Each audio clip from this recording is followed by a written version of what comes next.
ठीक है। ये जितने भी कॉम्पिटिटिव एग्जाम्स होते हैं उनमें जो फिल इन द ब्लैंक्स आते हैं या करेक्शंस के लिए आते हैं जिन्हें हम एडिटिंग कहते हैं, या cloze test, yes sir, cloze test आते हैं। ये सारे जो है ना, इन सारी चीजों में क्या होता है, वो कहीं पे कोई चीजें इंग्लिश में स्ट्रक्चर्स को गलत कर देते हैं और हमें क्या करना होता है, उस स्ट्रक्चर्स को गलती पकड़नी होती है, हमें बताना होता है गलती किस पोर्शन में क्लोज टेस्ट होता है, या फिल इन द ब्लैंक्स आता है, हमें फिल करना पड़ता है उसमें। तो ये जो सारी चीजें हैं वो किसमें आती हैं, ये इन तीन नाम से आती है, फिल इन द ब्लैंक्स करके आते हैं, या करेक्शन के नाम से आते हैं, एडिटिंग के नाम से, ये आते हैं क्लोज टेस्ट। इसमें कौन कौन से टॉपिक्स हैं देखें। पहला टॉपिक है हमारा इसमें, हम इसे कहते हैं, और ये टॉपिक है टेंसेस। और टेंसेस हमें सिखाएगा करेक्ट फॉर्म ऑफ वर्ब। क्या सिखाएगा? Correct form of verb. Number two है मॉडल्स। मॉडल्स का अलग से जो फिल इन द ब्लैंक्स करके आता है या करेक्शन के लिए आता है। तीसरा टॉपिक है वॉइसेस। कौन सा है? वॉइसेस का नाम से आता है। बस आज के हम ये तीन टॉपिक है, और भी टॉपिक्स हैं लेकिन हमने आज ये तीन टॉपिक्स करने हैं सबसे पहले, कि ये क्या क्या होता है, इसमें हम किस तरीके से इस्तेमाल करते हैं। ठीक है, everyone has to pay much more attention here, right? Okay, this is, हम सबसे पहले शुरू करेंगे टेंसेस का टॉपिक शुरू करेंगे। टेंसेस की बात करें हम तो सबसे पहली चीज आती है कि टेंसेस, व्हाट इज टेंस, ये जरूर अंडरस्टैंड होना चाहिए। हमने पढ़ते वक्त पढ़ा था कि जब हम पढ़ रहे थे तो हमने पढ़ा था कि टेंस क्या है। टेंस है काल को टेंस कहते हैं, समय को टेंस कहते हैं, लेकिन ये डेफिनेशन सही है, गलत नहीं है, but it is impartial definition. Complete definition इसकी क्या होगी, वो ये है कि व्हाट इज टेंस। मतलब टेंस जो है वो क्या है। टेंस दो चीजें हैं। टेंस इज द, टेंस क्या होता है, tense is the name of, tense is the name of. यहां पे मैंने कहा tense is the name of, क्या आपको कोई चीज अलग अलग लगी? नहीं, दोनों मैंने सेम कर दिया। Tense is the name of, tense is the name of. मैं यहां पे अलग बताना चाहता हूं कुछ को, ये कि टेंस किसका नाम है। Tense is the name of time, of an action we do, एक ऐसे एक्शन का नाम जो हम करते हैं, और the time of state we are in, एक ऐसे एक्शन का काम, एक्शन का टाइम, कोई एक्शन है किस टाइम हुआ, इसका नाम टेंस होता है। या दूसरी चीज मैं कह सकता हूं क्या, कि जिस स्टेट में है हम, उस स्टेट का टाइम क्या है। हमेशा काम तो नहीं होगा, मैं खेल रहा हूं उसमें काम हो रहा है, ये काम कब है, प्रेजेंट में। मैं खेल रहा था, ये टाइम कब हो रहा है, ये काम हो रहा है पास्ट में। मैं खेल रहा हूंगा, ये काम कब होगा, फ्यूचर में। यहां पर देखिए, यहां पर तो काम लग गया, साफ साफ पहचान लेंगे, मैं तुम्हारा दोस्त हूं, ये स्टेट है, और किस वक्त का है, प्रेजेंट का है। मैं तुम्हारे साथ था, ये एक स्टेट है, और कब की है, पास्ट की है। तो यहां पर क्या कहा मैंने, tense is the name of time. किसका नाम है बेटा, टाइम का। टाइम किसका, एक्शन का। टाइम किसका, स्टेट का। तो समझ में आ गया, टेंस पहली चीज है, नाम किसका होता है, नाम होता है सबसे पहले किसका, state of, action of time and time of an state, time of a state. इसके बाद हम क्या कह सकते हैं इसमें, कि ये इसके अलावा क्या हो सकता है, इसके अलावा जो है ये मैनर हो सकता है, नेम ऑफ मैनर। किसका मैनर, अगर कोई एक्शन हो रहा है, मैनर ऑफ एन एक्शन, कोई अगर एक्शन हो रहा है, कोई काम हो रहा है, तो काम होने का ढंग क्या है, काम होने के ढंग के नाम को हम क्या कहेंगे, इसको हम कहेंगे क्या, टेंस कहेंगे। तो टेंस हमारे दो तरीके के हो गए। पहला कौन सा हो गया हमारा, पहला हो गया हमारा tense is the name of time of an action, manner of an action. अब सुने यहां पर एक चीज कि जो है कि इसमें अगर हम टाइम ऑफ एन एक्शन की बात करें तो टाइम्स कितने हैं टोटल, टोटल टाइम कितने हैं, टोटल टाइम्स है 3। कौन कौन से, present, past, future. Very good. Present, past and future. अगर हम बात करें, दूसरी बात किसकी करें, मैनर्स की, तो मैनर्स कितने हैं बेटा? 12। नहीं, मैनर्स हैं 4। कौन कौन से बता बेटा? पहला कौन सा? पहला सिंपल या इंडेफिनिट। सिंपल या indefinite. We don't know exactly कि टाइम का क्या हुआ है, काम का क्या हुआ, काम खत्म हो गया, काम चल रहा है, we don't know exactly about that, that's why it is called indefinite. Second one is continuous. यहां पे क्या हुआ बेटा? काम जो है वो क्या हुआ, काम चल रहा है। मैनर क्या है? काम का मैनर ये है कि काम, मैनर जो है वो काम जो है लगातार कंटिन्यू है, इन प्रोग्रेस है। और तीसरा है कौन सा? परफेक्ट। हो चुका है काम। परफेक्ट का मतलब ये काम खत्म हो चुका है। फिर कौन सा है बेटा? Perfect continuous. इसका मतलब आयुष क्या हुआ कि कुछ काम तो खत्म हो गया है, कुछ काम जो है वो चल रहा है, ठीक है ना? तो यानी कि एक टाइम ऐसे काम शुरू हुआ कि कुछ काम जो है वो खत्म हो गया, कुछ काम अब भी बचा हुआ जो चल रहा है। This is called perfect continuous, right बेटा? तो देयर आर, अब हमने क्या देखा यहाँ पर, कितने हो गए बेटा? कितने टाइम्स? 4, 3 टाइम्स। मैनर्स कितने? 4 मैनर्स। 3 टाइम्स एंड 4 मैनर्स को मल्टीप्लाई किया, कितना हो गया? 12। इसका मतलब कितने टेंसेस होते हैं टोटल? 12 टेंसेस। तो टोटल 12 टेंसेस कैसे होंगे बेटा? 3 times into 4 manners equals to 12 tenses. How many tenses are there? 12। जो हमारे यूज में होते हैं, ये वो 12 टेंसेस है जो एग्जाम में पूछे जाते हैं, है ना? और इसके अलावा मैंने तुम्हें बताया था कि इसमें बहुत सारे जो है वो वर्क चल रहा है कि जो कुछ टेंसेस उसमें से डिलीट करने को कह रहे हैं, कुछ नए टेंसेस को लाने के लिए, बट ये वो टेंसेस हैं जो एग्जाम अब तक इनको एक्सेप्ट किए हुए हैं, and we have to study only these 12 tenses. Okay, now पहले हम इसमें बात करते हैं। सबसे पहले बात करेंगे किसकी? जो कितने टेंसेस हो गए बेटा? 12 टेंसेस हैं। 12 टेंसेस के नाम देखो। सबसे पहले मैंने कहा, जो मैं नंबरिंग कर रहा हूं 1 2 3, ये 4 5 6 7 8 9 10 11 12। इनके नाम देखो बेटा, तीनों के नाम इंडेफिनिट्स, continuous, इन तीनों के नाम continuous, continuous, perfect, परफेक्ट्स, perfect. perfects and perfects continuous. Sir, Yes बेटा? in continuous E should be there. Which one? E हाँ, continuous, हाँ, good. at the last. Continuous. ठीक, तो ये जो है हमारे क्या है, ये बेटा ये टेंसेस हो गए हमारे 12। मैंने इसमें क्या किया, एक छोटा सा एग्जाम के पॉइंट ऑफ व्यू से नहीं, एक हमें पता होना चाहिए 12 टेंसेस, सबसे पहले पता होना चाहिए 12 टेंसेस कैसे होते हैं, उनकी आइडेंटिफिकेशन कैसी होती है, and how to make them, how to translate them into English. इसके लिए मैंने क्या किया, हमने याद करना है सबसे पहले कि जो है इनकी पहचान याद करनी है बेटा। तो सबसे पहले प्रेजेंट इंडेफिनिट आ गया, ता है लेते हैं, ता था ती थी ते थे, या ई ए आ, करेक्ट ना बेटा? एंड देन गा गी गे, एंड देन आ बेटा क्या रहा, कॉन्टिन्यूअस का मतलब रहा। कॉन्टिन्यूअस का मतलब क्या है? कॉन्टिन्यूटी। काम की जब कॉन्टिन्यूटी होगी तो क्या होगा बेटा? रहा। और रहा जब होगा, आप किसके साथ जोड़ोगे इससे बेटा? प्रेजेंट के साथ रहा होगा बेटा, रहा होगा, या मैं इसको ऐसे भी बोल सकता हूँ, ने वाला होगा। क्या बोल सकता हूँ बेटा मैं? ने वाला होगा। फिर आ जाओ बेटा किसमें, इसका मतलब परफेक्ट का मतलब क्या है? चुका। परफेक्ट का मतलब काम खत्म हो गया, क्या बोलोगे? चुका। तो यहाँ पे बेटा मैंने क्या कहा? चुका। प्रेजेंट की बात है तो क्या होगा? चुका है, शिखा। दूसरी पहचान हमें जरूर ना दूसरी पहचान हमें जरूर याद करनी है, चुका है या है, या है, ई है, ए है, सारी चीजें। चुका था, दूसरी पहचान बोलो बेटा, या था, चुका होगा, या होगा। तीसरी पहचान बेटा इसमें आ गया, फिर कॉन्टिन्यूअस आ गया, फिर से बेटा कॉन्टिन्यूअस आ गया। कॉन्टिन्यूअस का मतलब होता है रहा, लेकिन परफेक्ट मतलब चुका, तो रहा और चुका दोनों नहीं आ सकते, इसमें डोमिनेंट जो होता है वो होता है कॉन्टिन्यूअस, इसलिए हम उसकी पहचान लेते हैं रहा। और रहा के साथ हमने क्या करा बेटा? प्रेजेंट है तो है आएगा, लेकिन इसमें हम क्या लगाएंगे? कितने, किसी टाइम से रहा।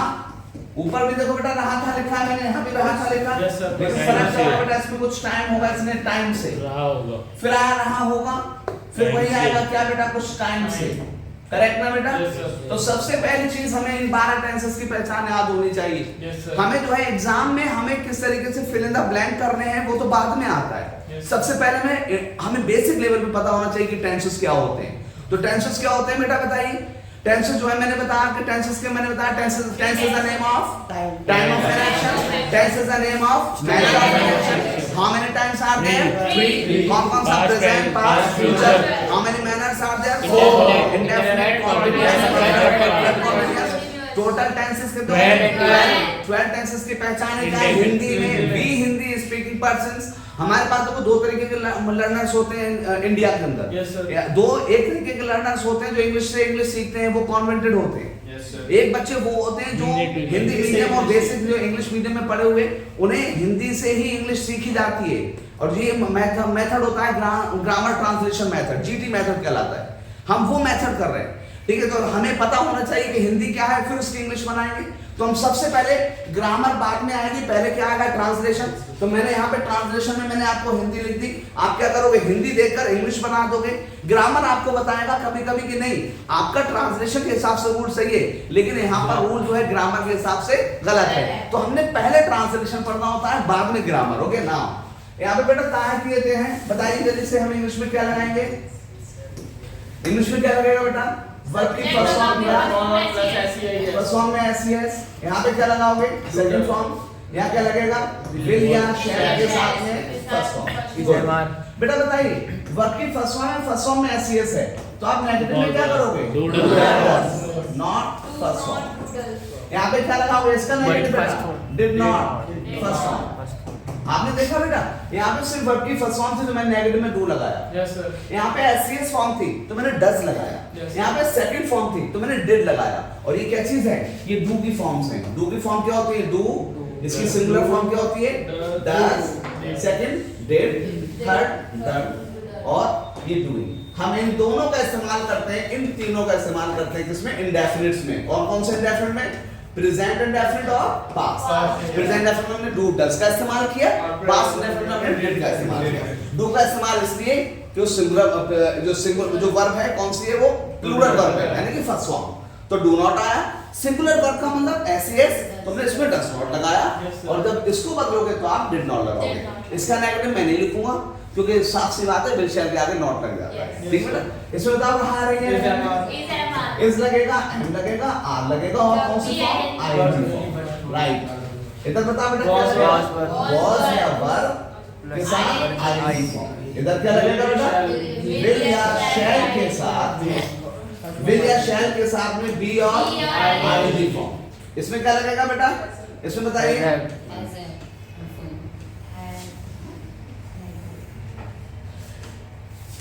इसमें क्या लगाएंगे आप बेटा?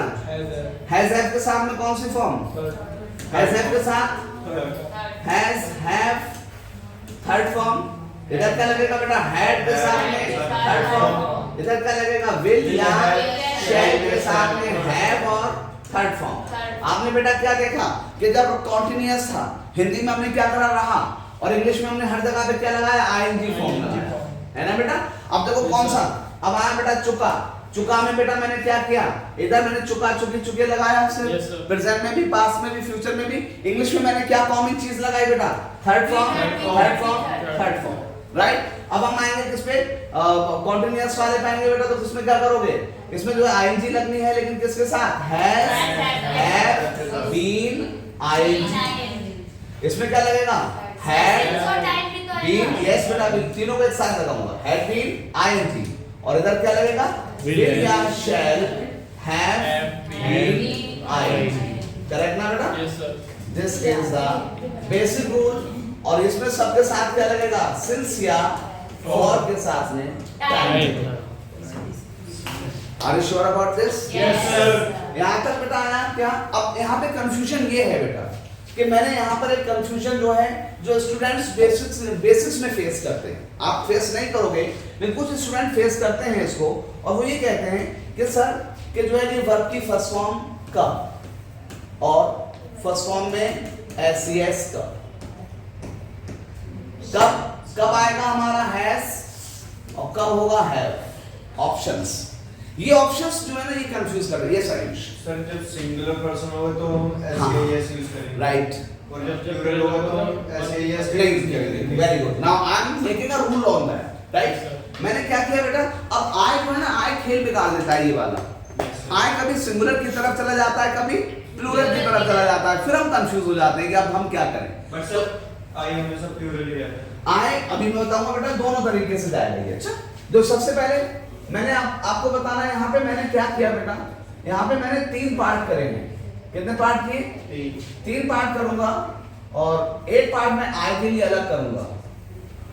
देखो बेटा, मैं यहाँ पे हिंदी लिखूंगा, हिंदी के आइडेंटिफिकेशंस लिखूंगा, यहाँ पे लिखूंगा सिंगुलर सब्जेक्ट, यहाँ पर प्लूरल सब्जेक्ट, राइट बेटा, और यहाँ पे क्या लिखूंगा, आय अकेला।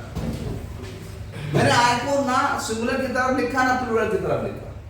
मैंने क्यों ऐसा क्यों लिखा, क्योंकि आय जो है ना, आई वांट टू से कि यहाँ पर जो है ना इट इज वेरी ऑब्वियस कि आय कभी सिंगुलर की तरफ चला जाता है, कभी प्लूरल की तरफ चला जाता है। और इसमें भी देखो सिंगुलर सब्जेक्ट में ही हमेशा सिंगुलर रहेगा, शी हमेशा, इट है, ये किसी का भी नेम बोल दो आप, चाहे बॉय बोलो चाहे गर्ल बोलो, अकेला।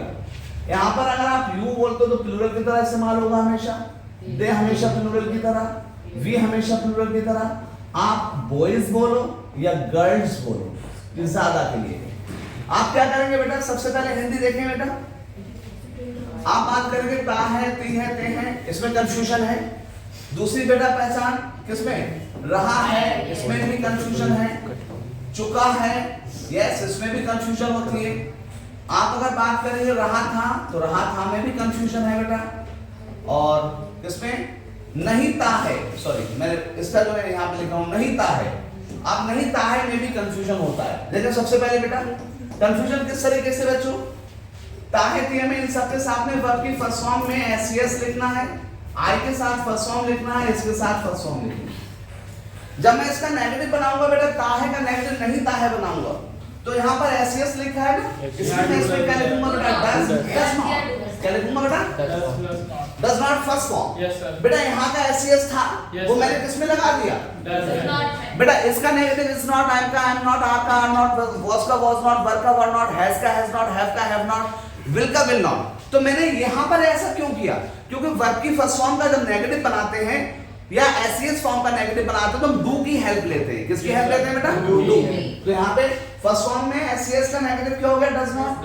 फर्स्ट फॉर्म का नेगेटिव कौन होगा बेटा, डू नॉट फर्स्ट फॉर्म। क्या होगा बेटा, और फर्स्ट फॉर्म का क्या होगा बेटा, डू नॉट फर्स्ट फॉर्म। अब देखिए बेटा यहाँ पे कहने का मतलब क्या है, आपका सब्जेक्ट अगर ही है, शी है, इट है, गर्ल है, नेम है या बॉय है, तो बेटा आप क्या करोगे, आप ताहे तिहे में हमेशा एसईएस फॉर्म लगाओगे और नेगेटिव में डज नॉट। आई है सब्जेक्ट तो फर्स्ट फॉर्म और डू नॉट, अगर यू वी दे है तो फर्स्ट फॉर्म और डू नॉट, राइट। इसी तरीके से बेटा अब हम बात कर रहे हैं किसकी, इज एम आर की।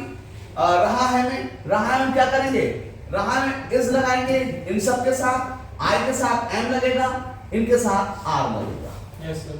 फिर आया कौन, चुका है, या है में बेटा, चुका है या है बिल्कुल इसी तरीके से जाएगा आगे। और हम क्या करेंगे बेटा, हम इसमें लगाएंगे, देखो चुका है में इन सब के साथ में हैज लगेगा, आई के साथ में हैव लगेगा, और इनके साथ में भी क्या लगेगा, हैव लगेगा। वॉज वर्ब में क्या होगा बेटा, वॉज वर्ब में जो है किसके साथ में, रहा था में क्या लगेगा, वॉज लगेगा, आई के साथ भी वॉज लगेगा, और इसके साथ में क्या लगेगा, वर्ब लगेगा। आप देखिए वॉज किसके, आई ने आप किसको सपोर्ट करा, किसकी तरफ चला गया, सिंगुलर की तरफ। यहाँ पे किसकी तरफ है, प्लूरल की तरफ, और इस वाले में अकेला है। इसलिए फिर दूसरी चीज आपकी कंफ्यूज करती है क्या, कि कहां पर सिंस लगेगा, कहां पे फॉर लगेगा, कहां पे सिंस लगेगा, कहां पर फॉर लगेगा। यहाँ पर होता ये गलती कर दी जाती है, हमें बताया जाता है निश्चित समय से पहले सिंस लगेगा, अनिश्चित समय से पहले फॉर लगेगा। ये निश्चित और अनिश्चित समय की डेफिनेशन ही हम नहीं जानते, इसलिए हमसे ये गलती हो जाती है कि हम सिंस ऑफ फॉर का इस्तेमाल सही नहीं कर पाते। हमने करना क्या है, हमने सीखना है सिंस ऑफ फॉर का इस्तेमाल कहां पर करेंगे, सिंस ऑफ फॉर का इस्तेमाल हम कैसे करते हैं बेटा।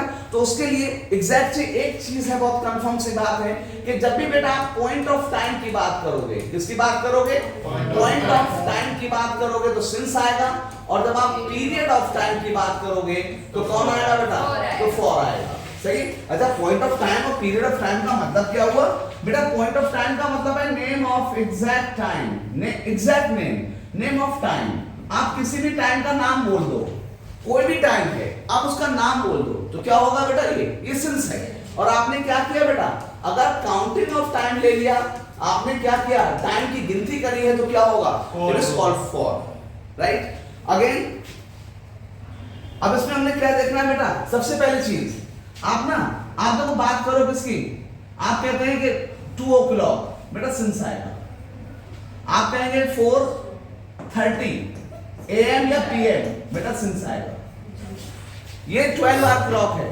अगर यही चीज ऐसे होती है और आप कहते हैं कितना 23.5, सॉरी डॉट्स नहीं आते इसमें, 23:30 आवर्स, यहां पर आप देखो आवर्स आ गया है। ये थोड़ा सा बस ये देखो, ये क्या चीज है, ये 24:30 क्या चीज है, 23:30, ये है टाइम बताने का। 24 घंटे वाली जो घड़ी होती है उसमें टाइम बताने का तरीका होता है। अकेला ये एक एक्सेप्शन ऐसा है जो कभी कभी कंफ्यूज करता है एग्जाम में। आवर्स लिख दिया उसने, हमेशा जब भी आर लिखा मिले ना आपको, 4 आवर्स, 3 आवर्स, 5 आवर्स, 6 आवर्स, आप हमेशा क्या लगाओगे, फॉर। लेकिन ये एक सिचुएशन ऐसी है जहां पे हम क्या करते हैं, सिंस क्यों लगाते हैं। ये कौन सी घड़ी है बताओ, 24 घंटे वाली घड़ी, 24 आवर क्लॉक है ना।